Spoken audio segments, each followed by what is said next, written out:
Kot pravi direktorica Splošne bolnišnice Brežice Anica Hribar, dnevno spremljajo razvoj dogodkov in prilagajajo organizacijo dela glede na stanje v Sloveniji in predvsem glede na stanje v Posavju. Trenutno nimamo okuženih oseb, razen ene, ki je bila ugotovljena že prejšnji teden.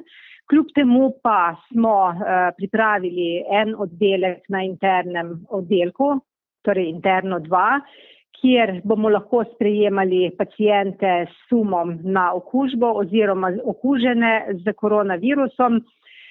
Vsemu temu primerno pa seveda sledi tudi organizacija dela na ostalih oddelkih bolnišnice. V brežiški bolnišnici imajo zaščitne opreme dovolj le za sproti, pove Hribarjeva. Računamo pa, da bomo preko države pridobili nekaj več te zaščitne varovalne opreme za naše zaposlene. Na vprašanje, kako kaže zdravniki, ki dnevno prihajajo s hrvaške strani državne meje, pravi, da z njihovim prehajanjem meje zaenkrat ni težav. V primeru zaostritve razmer pa bodo ustrezno namestitev zanje zagotovili v Brežicah in okolici. Zaprosili smo sicer državo, da sprejme z sosedi nek meddržavni sporazum o tem, da bi zdravstveni delavci lahko nemoteno prehajali čez mejo ob upoštevanju seveda vseh varnostnih mehanizmov.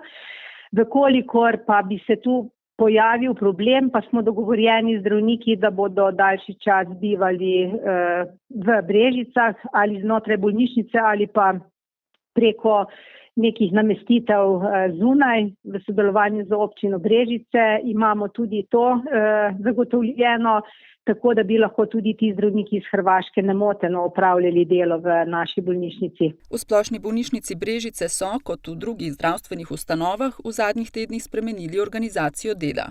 Velika sprememba je v tem, da ne izvajamo specialističnih ambulant, da ne opravljamo naročenih operacij, kar pomeni, da seveda določenega števila zaposlenih uslužbencev trenutno ne razporejamo na delo in bodo pa pomembni v primeru kakršnihkoli sprejemanja okuženih pacientov, ko bomo spet morali reorganizirati delo na drugačen način.